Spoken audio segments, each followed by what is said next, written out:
अमित जी, हमारे हमारे वहां अगर देखा जाए हमारे देश में तो तमाम चीजें हैं जो made in China, made in Taiwan, made in Sri Lanka से आती है। कपड़े हों, खिलौने हों, तमाम चीजें, इलेक्ट्रॉनिक गुड्स हैं, उनके पार्ट्स भी चाइना से आते हैं। तो कहीं ये हमारा निशाना चाइना पर तो नहीं है?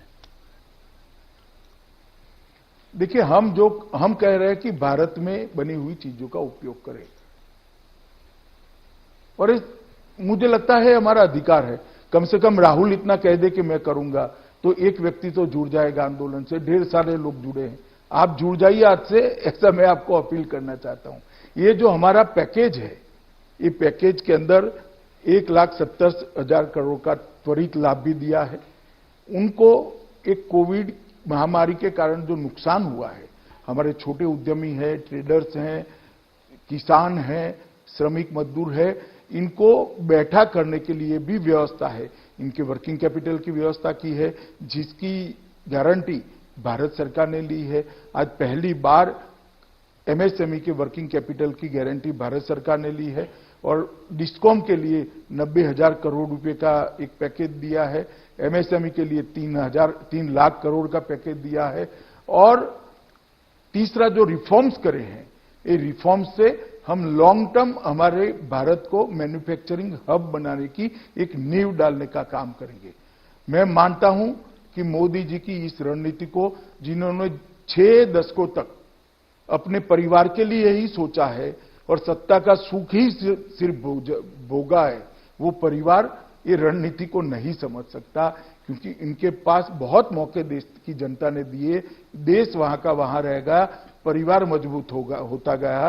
अब समय आया है, नेतृत्व ऐसा आया है जो देश को मजबूत करना चाहता है, और देश की जनता इसके साथ है। अमित शाह जी, मैं जरा चाइना की ओर मुड़ता हूं। चाइना से जो हम लोगों को जो मैसेज आ रहा है वो थोड़ा गंभीर दिखाई देता है। चाइना ने अभी जो हाल में हांगकांग के संग और ताइवान के संग भी करने की कोशिश की है, इससे उनका इंटेंट साफ नजर आता है। भारत में आप इस प्रॉब्लम को कितनी गंभीरता से देखते हैं? क्या चाइना सच में एक घुसपैठी की तरह अंदर घुस आया है, और लाइन ऑफ एलएसी की जो बात है उसमें आपको कितनी गंभीरता से इस इशू को आप ले रहे हैं? देखिए, एलएसी की सवाल को कोई राष्ट्र, कोई सार्वभौम राष्ट्र हल्के से नहीं ले सकता। अभी सेना के स्तर पर और डिप्लोमेटिक स्तर पर बातचीत चालू है, मगर मैं एक बात आपको कह देता हूं, नरेंद्र मोदी सरकार हमारी सीमाओं और हमारे सार्वभौमत्व के साथ एक किंचित मात्र भी समझौता नहीं करेगी। हम इसके रक्षा के लिए अडिग खड़े रहेंगे। क्या आप चाइना से आप डिसअपॉइंटेड हैं? क्योंकि चाइना से बातचीत पिछले कुछ सालों से चल रही है, 2 बार प्रधानमंत्री मोदी जी की भी बात हो चुकी है, मेहमान नवाजी में कोई कमी नहीं रही है, फिर इस तरह का उनका रवैया क्यों? देखिए, मैंने कहा ना, अभी डिप्लोमेटिक स्तर पर और सेना के स्तर पर, दोनों स्तर पर बातचीत हो रही, मगर किसी से हमें डिसअपॉइंट होने की जरूरत नहीं है। हमारी नीति अफर है, अडिग है कि हमारी सीमाओं का ना कोई उल्लंघन कर सकता है, ना हमारे सार्वभौमत्व पर कोई सवालिया निशान लगा सकता है। इसके साथ कोई कॉम्प्रोमाइज नहीं होगा। और डिसअपॉइंटमेंट तो तब होता है जब विफलता मिलती है, विफलता मिलने की कोई संभावना नहीं। मैं पाकिस्तान की ओर भी जरा सा देखना चाहूंगा। इमरान खान के ट्वीट इधर बीच जो आए हैं, हिंदुत्व सुप्रीमेसिस्ट मोदी बोला है, और बोला है कि Pakistan is threatened with false flag operation. इस बात को आप कैसे देखते हैं, और आप ये कैसे देखते हैं कि नेपाल, चाइना और पाकिस्तान तीनों ही इस वक्त भारत के विरोध में है? देखिए, अभी सब अपने अपने यहां कोरोना के संकट में हैं, मगर आप एक बात मैंने आगे जो कहा वो समझ लीजिए, हमारी सीमाओं की सुरक्षा के लिए ये सरकार कृतनिश्चयी है। और जहां तक फॉल्स फ्लैग ऑपरेशन का सवाल है, हमने कभी किसी की सीमाओं का उल्लंघन नहीं किया है, मगर किसी ने हमारी सीमाओं का सम्मान नहीं किया, हमारी सेनाओं का सम्मान नहीं किया, तो उसको सबक सिखाने से भी हम पीछे नहीं हटे हैं, चाहे सर्जिकल स्ट्राइक हो या एयर स्ट्राइक हो।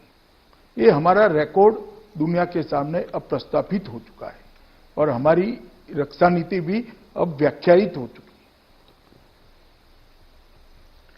कोरोना के मामले में अमित जी, पॉलिटिकल गर्मी भी बहुत है, ये पॉलिटिकल मुद्दा भी अपने आप में बन चुका है। सबसे पहले मैं आपसे ये जानना चाहूंगा कि ये कोरोना वायरस के स्प्रेड में आप तबलीगी जमात का कितना बड़ा हाथ मानते हैं, और मौलाना साद कहां हैं, ये कहां हैं और इनको हम लोग ढूंढ क्यों नहीं पा रहे हैं? देखिए, मैं अब कहता हूं अभी हमारी प्रायोरिटी कोरोना के खिलाफ लड़ाई है, और जिन्होंने भी कानून को तोड़ा है, जिन्होंने भी देश के नियमों को तोड़ा है, वो किसी को हम बख्शेंगे नहीं। मैं देश की जनता को आश्वस्त करना चाहता हूं। लोग कहते हैं कि जहां तक पूरे देश की नजर कोरोना पे थी, आप बहुत बड़ा एक रोल उस पे आप अदा कर रहे हैं। आप एमएचए पूरा एक नजर रखे हुए हैं पूरे देश में। इसके बीच में भी आप मौका नहीं चुके और मध्य प्रदेश में आपने जो है सरकार बदल दी। ये ज्योतिरादित्य सिंधिया कू आपने कैसे किया? मैंने नहीं किया है। कांग्रेस के अंदर नेतृत्व के प्रति श्रद्धा कम होने के कारण कू हुआ है।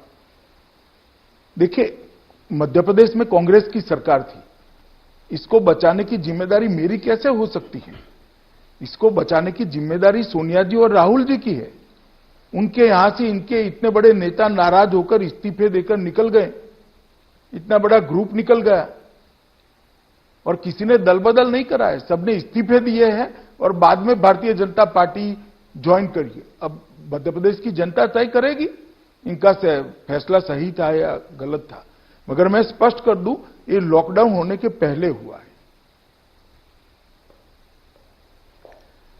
महाराष्ट्र में भी इस तरह की बातें चलती रहती